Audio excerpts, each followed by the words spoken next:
Porque é uma obra de Cristo. Cristo te exige por todo mundo. Então nós temos a necessidade de sairmos, de anunciarmos, de proclamarmos Cristo. Anunciarmos que Cristo salva, que Cristo cura. E a nossa meditação aqui em Atos, nos capítulos 17, 18 e 19, a gente vai falar um pouco, vai comentar um pouco sobre as viagens missionárias de Paulo. Quando a gente fala sobre evangelismo, não quer dizer que você precisa ir até a Índia, até outros países, não. Mas que você seja missionário no seu país, no seu bairro. Todos nós temos essa responsabilidade. Paulo, ele foi um missionário por excelência. Não há como não dizer isso, porque Paulo foi um dos maiores missionários que já ouvimos em toda a história.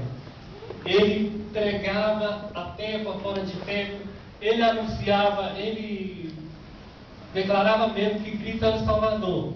Irmão, e muitas vezes, se a gente pegar a Bíblia, a gente vai ver que Paulo sendo preso por causa do Evangelho, Paulo sendo açoitado por causa do Evangelho, mas ele nunca desanimou. Sabe por quê? Porque ele tinha confiança naquele que é o Salvador. Amém. Naquele que um dia voltará e julgará todos os povos. Amém? Amém. Primeiro a gente vai meditar então Paulo em Atenas. O que vocês lembram de Paulo em Atenas? O que vocês lembram de Paulo ali naquele lugar? Primeiro local, Areópago. Paulo ali naquele local encontrou diversos deuses. Diversos deuses. Se você observar a sua Bíblia aqui, a partir do verso 16, Paulo em Atenas ali, ele observava aqui, quer ver? A partir do verso 19. Então, tomando consigo, levaram ao Areópago, dizendo: poderemos saber que nova doutrina é essa e que ensina? Posto que nos trazes aos ouvidos coisas estranhas, queremos saber o que vem a ser isso.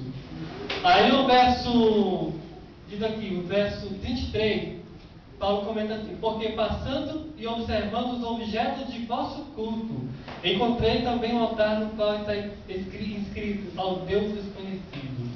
Vejam bem, Paulo estava observando aquele lugar e viu que havia muitos e muitos deuses. Cada um tinha um nome, cada um tinha uma certa, poderia dizer, uma certa doutrina. E ele não deixou de observar que havia um altar e nele estava escrito ao Deus desconhecido. Irmãos, vocês já perceberam a oportunidade que Paulo teve de anunciar o Evangelho naquele lugar? Encontramos neste texto a profundidade e o poder da motivação de Paulo. O que ele viu? Ele viu não beleza, mas idolatria. Um povo que era altamente supersticioso, porque cria diversas divindades. Enquanto Paulo se esperava em Atenas, revoltava-se nele o espírito, vendo a cidade cheia de ídolos. O que ele sentiu?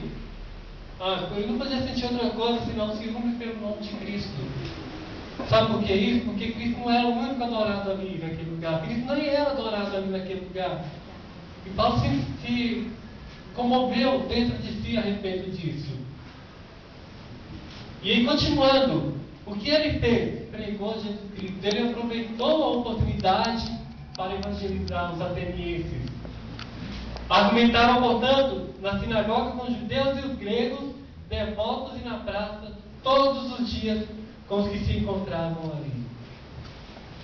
O segredo do sucesso de Paulo na propagação do Evangelho está no fato de observar o que estava acontecendo ao redor.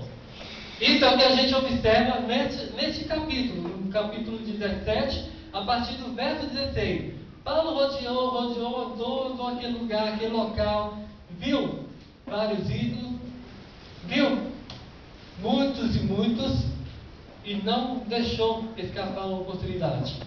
E quantas vezes a gente não tem esse ar de observador como o apóstolo Paulo tinha?